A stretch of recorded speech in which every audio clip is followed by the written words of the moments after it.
सारी wide range एक तरीके से हो जाती है और सबके पास आपका कंटेंट जाए तो ज़रूरी नहीं है कि सबके लिए वो कंटेंट आपका ज़रूरी है। तो बेसिकली आपको ऑडियंस की रीडिंग यानी कि ऑडियंस टारगेटिंग का स्किल आपको आना चाहिए। Hi everyone, welcome back to the channel. तो आज की वीडियो में बेसिकली हम बात करने वाले हैं इस बिजनेस के लिए, जो भी जिनका भी बुटीक है, ब्यूटी पार्लर है, वो क्लोथिंग में डील करते हैं उनके लिए।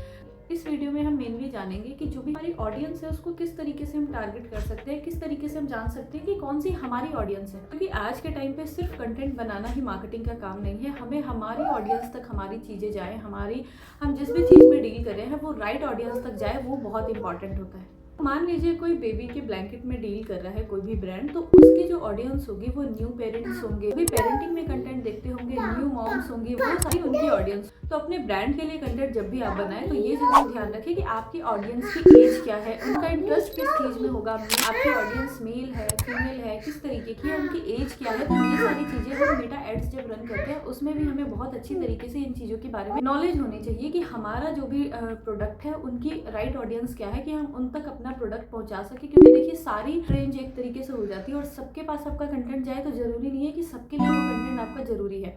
तो बेसिकली आपको ऑडियंस की रीडिंग यानी कि ऑडियंस टारगेटिंग का स्किल आपको आना चाहिए, तभी जो आपका प्रोडक्ट है वो ज़्यादा से ज़्यादा उसका कन्वर्जन आएगा, ज़्यादा से ज़्यादा वो अपनी ऑडियंस तक पहुंचेगा, तभी ऑडियंस उससे कनेक्ट कर पाएंगे, चाहे वो आपका कंटेंट हो या चाहे कोई भी आपका सोशल प्लेटफॉर्म हो। इसके लिए भी हम एक फनल पे काम करते हैं, जिसके लिए हमें एज, लोकेशन, ये सारी चीज़ों का ध्यान रखना होता है। मेनली हम किस चीज़ में डील कर रहे हैं।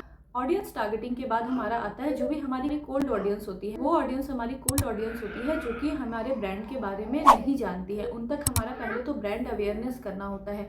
मेनली जो हमारा ब्रांड का काम होता है ब्रांड अवेयरनेस करना, ताकि हर एक आदमी तक, हर एक ऑडियंस तक हमारे ब्रांड की अवेयरनेस चली जाए कि हाँ हमारा ब्रांड जो है इस चीज़ में डील करता है, उसका लोकेशन क्या है, ऑनलाइन अगर हम सर्विस देते हैं तो क्या क्या हमारी सर्विसेज है। ये मेनली आता है ब्रांड अवेयरनेस में।